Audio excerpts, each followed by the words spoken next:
ഏവർക്കും സുപരിചിതമായ ഒരു സങ്കീർത്തനമാണ് 92-ാം സങ്കീർത്തനം. ഈ സങ്കീർത്തനം ഒരു സ്തോത്ര സങ്കീർത്തനം ആണ്. ദൈവനീതി വെളിപ്പെടുത്തുന്ന ഒരു സങ്കീർത്തനമാണിത്. ദുഷ്ടന്മാർക്കും നീതിമാന്മാർക്കും വന്നു ഭവിക്കുന്ന അവസ്ഥകളെക്കുറിച്ച് ഈ സങ്കീർത്തനം സ്പഷ്ടമായി പ്രതിപാദിക്കുന്നു. ഈ സങ്കീർത്തനം രചിക്കപ്പെട്ടത് ഇസ്രായേലിന്റെ ശത്രുവായ ബാബിലോൺ പേർഷ്യക്കാരാൽ പരാജിതരായി പ്രവാസത്തിലിരുന്ന യഹൂദന്മാർക്ക് മടങ്ങിയെത്തുവാൻ സാധിച്ച സാഹചര്യത്തിൽ ആയിരിക്കാം എന്ന് കരുതപ്പെടുന്നു. ഈ സങ്കീർത്തനം ഒരു പ്രഭാത സ്തുതിപ്പോടെയാണ് ആരംഭിക്കുന്നത്. കർത്താവിന് സ്തോത്രം ചെയ്യുന്നതും ഉന്നതമായ തിരുനാമത്തിന് പാടുന്നതും പ്രഭാത സമയത്ത് തൻ്റെ കൃപയും രാത്രിയിൽ തൻ്റെ വിശ്വസ്തതയും അറിയിക്കുന്നതും എത്ര നല്ലതാകുന്നു എന്ന പ്രഭാത സ്തുതി പല സഭകളുടെയും പ്രാർത്ഥനകളിൽ നമുക്ക് കാണുവാൻ കഴിയും.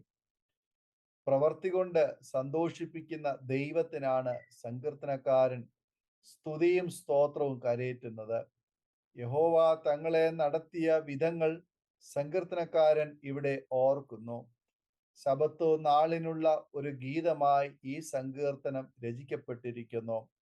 വിശ്രമനാളിൽ ദൈവത്തിന്റെ കരുതലും നടത്തിപ്പും അവലോകനം ചെയ്ത് ദൈവത്തെ സ്തുതിക്കുന്നു എന്ന് നമുക്ക് മനസ്സിലാക്കുവാൻ തക്കവണ്ണം കഴിയും.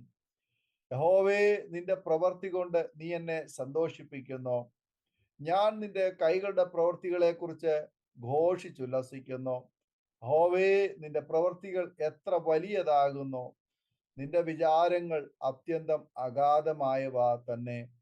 92-ാം സങ്കീർത്തനം അതിന്റെ 4-5 വചനങ്ങൾ. ജീവിതത്തിൽ മിണ്ടാതിരുന്ന ദൈവീയ ബന്ധത്തിൽ ഇരിക്കുവാൻ സമയം നാം കണ്ടെത്തണം. ദൈവം നടത്തിയ വഴികളെ കുറിച്ച് സ്മരിക്കുകയും ദൈവത്തിന് സ്തുതിയും സ്തോത്രവും കൃതജ്ഞതയും നാം അർപ്പിക്കുകയും വേണം. നീതിമാനും ജ്ഞാനിയുമായ മനുഷ്യന് മാത്രമേ ദൈവത്തിന്റെ അത്ഭുതകരമായ നടത്തിപ്പിനെ കുറിച്ച് ഗ്രഹിക്കുവാൻ കഴിയുകയുള്ളൂ. മൃഗപ്രായനായ മനുഷ്യൻ അത് അറിയുന്നില്ല, മൂഢൻ അത് ഗ്രഹിക്കുന്നതുമില്ല. ദുഷ്ടന്മാർ പുല്ലുപോലെ മുളയ്ക്കുന്നതും നീതികേട് പ്രവർത്തിക്കുന്നവരൊക്കെയും തഴിക്കുന്നതും എന്നേക്കും നശിച്ചു പോകേണ്ടതിനാകുന്നു. 92-ാം സങ്കീർത്തനം അതിന്റെ 6-7 വചനങ്ങൾ.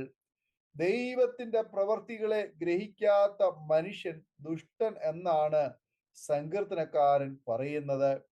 ദുഷ്ടന്മാർ ഇന്ന് ശക്തി പ്രാപിക്കുന്നത് കാണുമ്പോൾ പലരും അസ്വസ്ഥരാകാറുണ്ട്. ദൈവത്തിന്റെ നീതി നിർവഹണത്തെക്കുറിച്ച് ചോദ്യം ചെയ്യാറുണ്ട്. ഗായകനായ ആസാഫ് പോലും ഇങ്ങനെ പറഞ്ഞു: ദുഷ്ടന്മാരുടെ സൗഖ്യം കണ്ടിട്ട് എനിക്ക് അഹങ്കാരികളോട് അസൂയ തോന്നി. അവർക്ക് വേദന ഒട്ടുമില്ലല്ലോ, അവരുടെ ദേഹം തടിച്ചുരുണ്ടിരിക്കുന്നു എന്ന് 73-ാം സങ്കീർത്തനത്തിന്റെ 3-4 വചനങ്ങൾ വായിക്കുന്നു. ദുഷ്ടന്മാർ ഇങ്ങനെ തഴച്ചു വളരുകയാണെങ്കിൽ താൻ എന്തിന് നീതിമാനായി ജീവിക്കണം എന്ന് വരെ ആസാഫ് ചോദിക്കുന്നു. അസ്വസ്ഥ മനസ്സോടെ സമാധാനത്തിന് വേണ്ടി ആസാഫ് ദൈവാലയത്തിലേക്ക് കടന്നു ചെന്നു. അവിടെ വെച്ച് ദുഷ്ടന്മാരെ കുറിച്ച് ഒരു വലിയ ദൈവിക മർമ്മം ആസാഫിന് വെളിപ്പെട്ടു. അതിനാൽ ആസാഫ് ഇങ്ങനെ പറഞ്ഞു: നിശ്ചയമായി നീ അവരെ വഴുവഴുപ്പിൽ നിർത്തുന്നു, നീ അവരെ നാശത്തിൽ തള്ളിയിടുന്നു. എത്ര ക്ഷണത്തിൽ അവർ ശൂന്യമായി പോയി, അവർ മെരുഷ്ടകളാൽ അശേഷം മുടിഞ്ഞു പോയിരിക്കുന്നു എന്ന് 73-ാം സങ്കീർത്തനം 18-19 വചനങ്ങളിൽ നാം വായിക്കുന്നു. 92-ാം സങ്കീർത്തനത്തിൽ സങ്കീർത്തനക്കാരന് ദുഷ്ടന്മാരുടെ പതനത്തെക്കുറിച്ച് തെല്ലും സംശയമില്ല.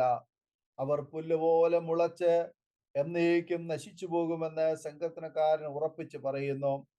മാത്രമല്ല, ദൈവത്തിന് നീതികേടില്ല എന്നും ദൈവം നീതിമാന്മാർക്ക് നീതി നടത്തിക്കൊടുക്കും എന്ന് വാഗ്ദത്തം നൽകിക്കൊണ്ട് ഈ സങ്കീർത്തനം അവസാനിക്കുന്നു.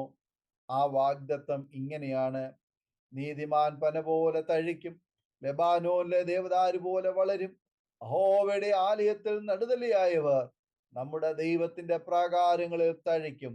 വാർദ്ധക്യത്തിലും അവർ ഫലം കായ്ച്ചു കൊണ്ടിരിക്കും, അവർ പുഷ്ടി വെച്ചും പച്ച പിടിച്ചും ഇരിക്കും.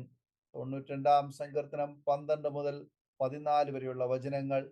എന്നും നീതിമാന്മാരായി ജീവിക്കുവാൻ, ഈ വാഗ്ദത്തം അനുഭവിച്ച ജീവിതം മനോഹരമാക്കുവാനും സർവകൃപാലുവായ ദൈവം നമ്മെ എല്ലാവരെയും അനുഗ്രഹിക്കുമാറാകട്ടെ. ആമേൻ. ഓർമ്മയുടെ മനോരഥത്തിൽ മായാത്ത ഓർമ്മയ്ക്കായി അരോമ മാട്രിമോണിയിൽ നിന്നും ജീവിത പങ്കാളിയെ കണ്ടെത്തൂ. നിങ്ങൾ ഒരു ക്രിസ്തീയ ജീവിത പങ്കാളിയെ അന്വേഷിക്കുകയാണോ? അതോ മക്കൾക്ക് അനുയോജ്യമായ ഒരു തക്ക തുണയ്ക്ക് വേണ്ടി പ്രാർത്ഥിക്കുന്ന വ്യക്തിയാണോ? എങ്കിൽ അരോമ മാട്രിമോണി നിങ്ങൾക്ക് വേണ്ടിയാണ്. ഇന്നു തന്നെ സൗജന്യമായി രജിസ്റ്റർ ചെയ്യൂ. അരോമ മാട്രിമോണിയുടെ പ്രത്യേകതകൾ: രജിസ്ട്രേഷൻ തികച്ചും സൗജന്യം. ലോകത്തെവിടെയുമുള്ള അനുയോജ്യമായ ക്രിസ്തീയ ജീവിത പങ്കാളിയെ തിരഞ്ഞെടുക്കാം.